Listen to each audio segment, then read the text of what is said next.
de 7h du matin qu'ils ont pris d'assaut la déventure de la Caisse nationale des retraités. Cadenassé sur leur pancarte, on peut lire « Les retraités réclament leur arriéré ». Et c'est le mot d'ordre de ces personnes du troisième âge. Nous, maintenant, notre objectif, on demande tous les retraités de venir chaque jour, de jour, de nuit. On veut nos arriérés, on veut nos impayés. L'argent qu'on demande, c'est dans tout le temps du territoire de Tchad. Quand l'argent est sorti, Frère l'argent doit gagner, Abéché doit gagner, Mao doit gagner, Guéra doit gagner, Antouman doit gagner, Mundou, Doba, Sar, tout le monde doit gagner l'argent qu'on réclame. C'est sous le regard des policiers que ces retraités ont haussé le ton ce matin pour se faire entendre. Et ce sitting est la énigme du genre.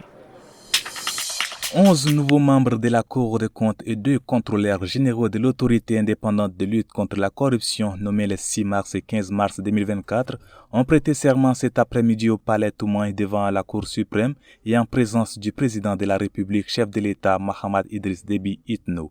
L'audience solennelle des prestations de serment a vu la présence du Premier ministre Alamay Halina, du Premier vice-président du Conseil national de transition Ali Kouloutou Tchaimi, de la ministre secrétaire générale du gouvernement et des proches collaborateurs du chef de l'État.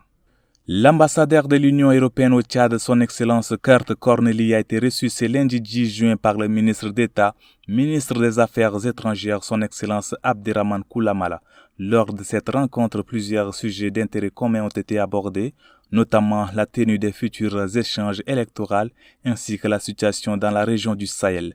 Les échanges ont permis de souligner l'importance de la coopération entre l'Union européenne et le Tchad en mettant l'accent sur la nécessité de promouvoir la stabilité politique et le développement socio-économique dans la région.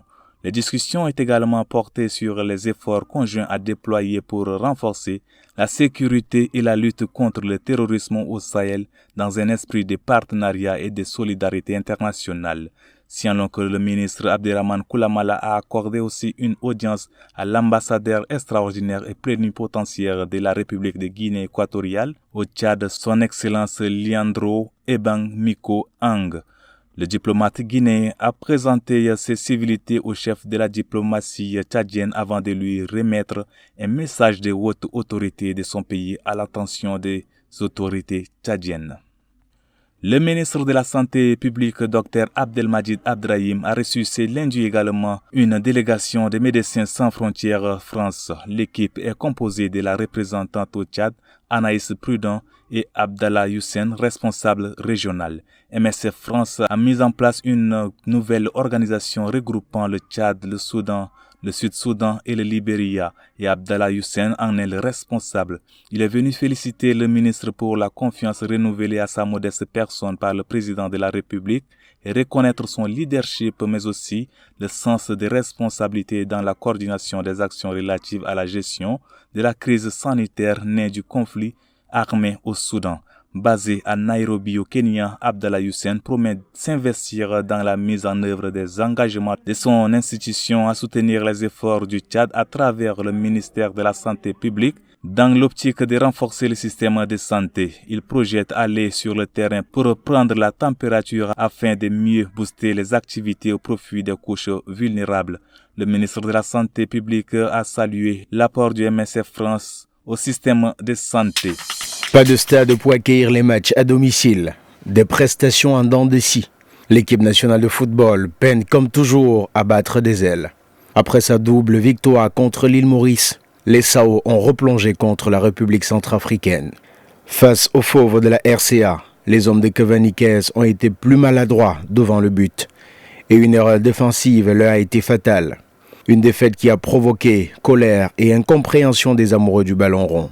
Ils n'arrivent pas à comprendre comment le Tchad a pu perdre un match qu'il maîtrisait parfaitement. Des voix reprochent à l'entraîneur Cavaniquez de forcer les Verneaux avec des attaquants qui ne marquent pas.